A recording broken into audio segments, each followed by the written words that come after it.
तो इस तरह से प्रशासन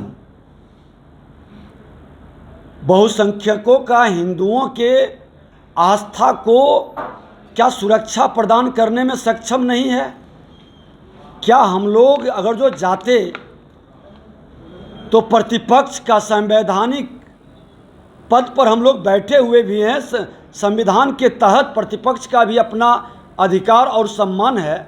हम तो हाँ सामाजिक सद्भाव, लोगों की आस्था पर जो चोट लगा है उसको भी सहलाने के लिए, लोगों को मिलाने के लिए सभी धर्मों का सम्मान हम करते हैं। फिर बहुसंख्यकों को अपमानित करके इस तरह से सरकार क्या संदेश देना चाहती है? नमस्कार, आप देख रहे हैं न्यूज़ फॉर नेशन और मैं स्वाति पांडे आपके साथ। बिहार के सासाराम में रामनवमी के मौके पर भड़के हिंसा को इतने दिन हो गए, लेकिन बावजूद इसके आज भी सासाराम के कुछ इलाकों में धारा 144 लगी हुई है, जिस पर अब बीजेपी बिहार सरकार को घेरते नजर आ रही है। बता दें कि बीजेपी के वरिष्ठ नेता और बिहार विधानसभा के नेता प्रतिपक्ष विजय सिन्हा ने सीएम नीतीश कुमार के ऊपर आज जोरदार हमला बोला है और कहा है कि नीतीश कुमार के हाथ से पुलिस प्रशासन जो है उसका व्यवस्था उठ गया। यहाँ पे अपराधियों का बोलबाला इतना बढ़ गया है कि नीतीश कुमार के हाथ में अब सुशासन नहीं रहा है। हम लोग आज सासाराम जा रहे हैं, वहाँ पूजा करवाने जा रहे हैं, लेकिन इन्हें तो जब पता चला तो ये हमारे से पहले ही वहाँ व्यवस्था बना दी है कि हम लोग ना जा पाए। सीएम नीतीश कुमार से विजय सिन्हा ने इतनी बड़ी मांग कर दी और कह दिया कि नीतीश कुमार को ये करना चाहिए कि अगर विपक्ष जा रही है तो इनके साथ हम पुलिस प्रशासन को भेजें ताकि लोग जाएं और वहां देखें कि आखिर सासाराम में क्या जो है वहां के क्या हालात हैं, वहां गरीबों का क्या हालात है। इतना ही नहीं, बता दें कि विजय सिन्हा सीएम नीतीश कुमार के साथ साथ बिहार में बजरंग दल पर बैन को लेकर के उन्होंने जोरदार हमला बोला है और कहा है कि बजरंग बली को रावण रोकना चाहता, लेकिन क्या रोक पाया था? बिहार में भी कोई बजरंग दल को रोक नहीं पाएगा। तो देखिए, सासाराम में हिंसा और साथ ही साथ बजरंग दल के बैन को लेकर के विजय सिन्हा ने सीएम नीतीश कुमार के ऊपर जोरदार हमला बोला है। क्या कुछ उनका कहना है, आपको छोड़े जाते हैं उनकी तमाम इस माह का जिलाधिकारी से भी हमारी बात हुई थी, एसपी से भी बात हुआ था। उन्होंने कहा था कि ठीक है, और हम लोग अब जा रहे हैं। मालूम हुआ है कि वो लोग सुबह पहुंचा दिए हैं। तो इस तरह से प्रशासन बहुसंख्यकों का हिंदुओं के आस्था को क्या सुरक्षा प्रदान करने में सक्षम नहीं है? क्या हम लोग अगर जो जाते तो प्रतिपक्ष का संवैधानिक पद पर हम लोग बैठे हुए भी हैं, संविधान के तहत प्रतिपक्ष का भी अपना अधिकार और सम्मान है।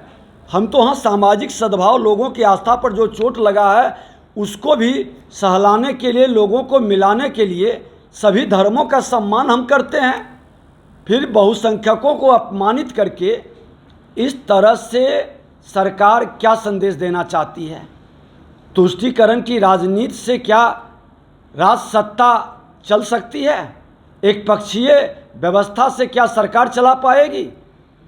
हम लोग अभी जाएंगे और बाबा मनीराम अखाड़ा पर उनका दर्शन करेंगे। लोगों का फ़ोन आ रहा है और इस तरह की व्यवस्था अगर जो बिहार के माननीय मुख्यमंत्री अपने गृह जिला में भी सुरक्षा नहीं दे सकते, सुरक्षा व्यवस्था नहीं बना सकते, ये अपने अहंकार और महत्वाकांक्षा की पूर्ति के लिए तीर्थाटन में लगे हैं। और किस तरह से प्रशासनिक अराजकता बनी हुई है, जिसका सबसे बड़ा उदाहरण है कि क्या लगता था अब सुबह 7 बजे ही पहुंचा दिया। रहे हम लोग पहुंचते, साथ में प्रशासन चलती, हम लोग साथ में चल करके एक सामाजिक सौहार्द भी बनता। लोगों को लगता कि नहीं, प्रशासन सजग है। और जिन लोगों को आपने झूठे मुकदमे में फंसाया, जिसके आस्था पर चोट किया, जिस रामनवमी शोभा यात्रा पर पत्थर बरसाया, उसके मन के अंदर शांति आती, सामाजिक सद्भाव बढ़ता। लेकिन आप इस तरह से व्यवस्था बना करके लोगों के विश्वास को तोड़ रहे हैं, अपनी कायरता, कमजोरी प्रकट कर रहे हैं। और ये मानसिकता कहीं नहीं बिहार के लिए उचित है और कतई लोग इसे स्वीकार नहीं करेगा। मुख्यमंत्री कहते हैं कि ना हम किसी को फंसाते हैं ना बचाते हैं, कानून अपना काम करता है।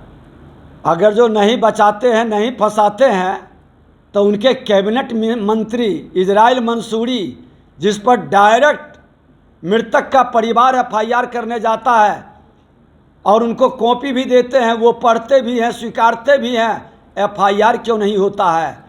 और करने की बात कही। रावण भी बजरंगबली को कैद करने के लिए चला था और रावण कैद करने की जगह पर लंका को ही बजरंगबली जला के चलाए थे।